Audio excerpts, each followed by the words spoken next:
प्राणादीन् सन्नियम्य प्रणहितमनसां योगिनामन्तरङ्गे तुङ्गं सङ्कोच्य रूपं विरचितदहराकाशकृच्छ्रासिकेन प्राप्तं यत्पूरुषेण स्वमहिमसदृशं धाम कामप्रदं वः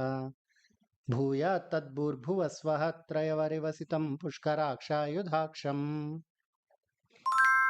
विद्धान्विध्रेण धाम्ना चरणनखभुवा बद्धवासस्य मध्ये चक्राध्यक्षस्य बिभ्रत्परिहसितजपा पुष्पकोशान् प्रकाशान् शुभ्रैरभ्रैरदभ्रैः शरदि ततयितो व्योम विभ्राजमानम् प्रातस्त्यादित्यरोचिस्ततमित भवतः पातु राधाङ्गमक्षम् श्रीवाणी वाङ्मृडान्यो विदधति भजनं त्यक्तयो यस्य दिक्षु प्राहव्यूहं यदाद्यं प्रथममपि गुणं भारती पाञ्चरात्री घोरां शान्तां च मूर्तिं प्रधयति पुरुषः प्राक्तनः प्रार्थनाभिः भक्तानां यस्य मध्ये दिशतु तदनघाक्षमध्यक्षतां वः रक्षः पक्षेण रक्षत्क्षतममरगणं लक्ष्यवैलक्ष्यमाजौ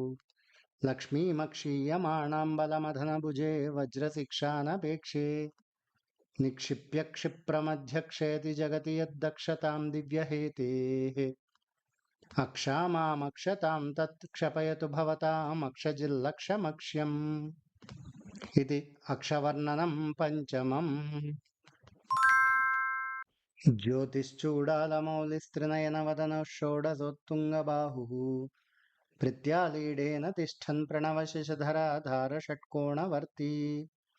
निस्सीमेन स्वधाम्ना निखिलमपि जगत्क्षेमवन्निर्मिमाणः भूयात् सौदर्शनो वः प्रतिभटपरुषः पूरुषः पौरुषाय वाणी पौराणिकीयं प्रधयति महितं प्रेक्षणं कैटभारेः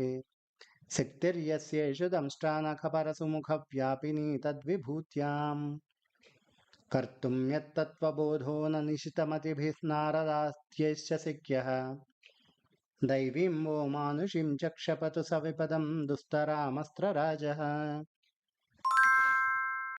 रूढस्तारालवाले रुचिरदलजयस्यामदैस्यस्त्रजालैः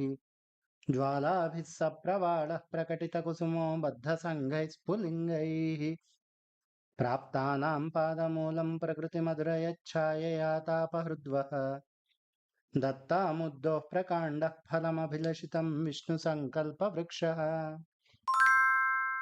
धाम्नामैरं मदानां निचयमिव चिरस्थायिनां द्वादशानां मार्ताण्डानां समूहं महैव बहुलां रत्नभासामि वर्धिम्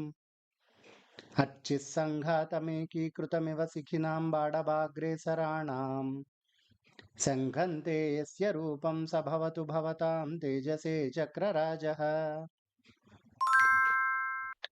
उग्रं पश्याक्षमुद्यद्भ्रुकुटिसमकुटं कुण्डलिस्पष्टदंष्ट्रम्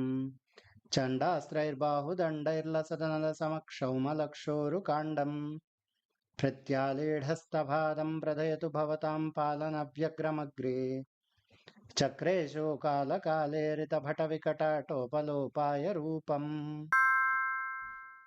चक्रं कुन्तं कृपाणं परसुहृतवहावङ्कुशं दण्डसिक्ति शङ्खं कोदण्डपाशौ हलमुसलगदा वज्रशूलांश्च हेतीन् दोर्भिः सव्यापसव्यैर्ददततुलबलस्तम्भितारातिदर्पैः व्यूहस्तेजोभिमानी नरकविजयिनो जृम्भतां सम्पदेवः